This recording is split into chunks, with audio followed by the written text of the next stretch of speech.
Box office collection റെക്കോർഡിന്റെ പേരിൽ ഒരു കാലത്ത് ഏറ്റവും കൂടുതൽ പഴി കേട്ടിട്ടുള്ള താരമാണ് മെഗാസ്റ്റാർ മമ്മൂട്ടി. യുവതാരങ്ങളടക്കം 50-100 കോടി ക്ലബ്ബുകളിൽ ഇടം നേടിയിട്ടും മെഗാസ്റ്റാറിന് എന്തുകൊണ്ട് ഇതൊന്നും സാധിക്കുന്നില്ല എന്ന് പറഞ്ഞായിരുന്നു ട്രോളുകൾ ഏറെയും. എന്നാൽ ഇതിനെല്ലാം മറുപടി എന്നോണം തുടർച്ചയായ 3 വർഷങ്ങളിൽ 3 50 കോടി ചിത്രങ്ങളുമായി പുതിയ റെക്കോർഡ് സൃഷ്ടിച്ചിരിക്കുകയാണ് മമ്മൂക്ക. പോസ്റ്റ് കോവിഡ് കാലയളവിൽ ഓരോ വർഷവും റിലീസ് ചെയ്ത 3 മലയാള ചിത്രങ്ങളിലൂടെയാണ് താരം 3 50 കോടി ക്ലബ്ബ് സിനിമകൾ സ്വന്തമാക്കിയിരിക്കുന്നത്.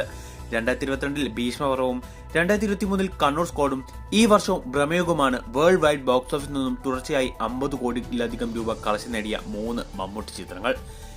ഇന്ത്യൻ സിനിമയിൽ തന്നെ മറ്റാർക്കുമില്ലാത്ത അപൂർവ റെക്കോർഡ് കൂടിയാണിത്.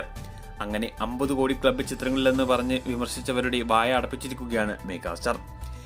ഇനി റിലീസ് ചെയ്യാനുള്ള ടർബോയും ബസൂക്കയും എല്ലാം വളരെയധികം പ്രതീക്ഷയുള്ള ചിത്രങ്ങളാണ്. അതുകൊണ്ട് തന്നെ ആ സിനിമകൾ ബോക്സ് ഓഫീസിൽ ഏത് രീതിയിലുള്ള പ്രകടനമാവും കാഴ്ചവെക്കുക എന്ന് കണ്ടു തന്നെ അറിയണം. ഇനി എല്ലാവരും കാത്തിരിക്കുന്നത് മെഗാസ്റ്റാറിന്റെ ആദ്യ 100 കോടി ചിത്രത്തിന് വേണ്ടിയാണ്. വൈശാഖ് സംവിധാനം ചെയ്ത ടർബോ പുതിയ കളക്ഷൻ റെക്കോർഡുകൾ സൃഷ്ടിക്കുമെന്നാണ് പൊതുവെയുള്ള അഭിപ്രായം. അതുകൊണ്ട് തന്നെ ടർബോ മെഗാസ്റ്റാറിന്റെ ആദ്യ 100 കോടി ചിത്രമാകുമോ എന്ന് കാത്തിരുന്ന് കാണാം.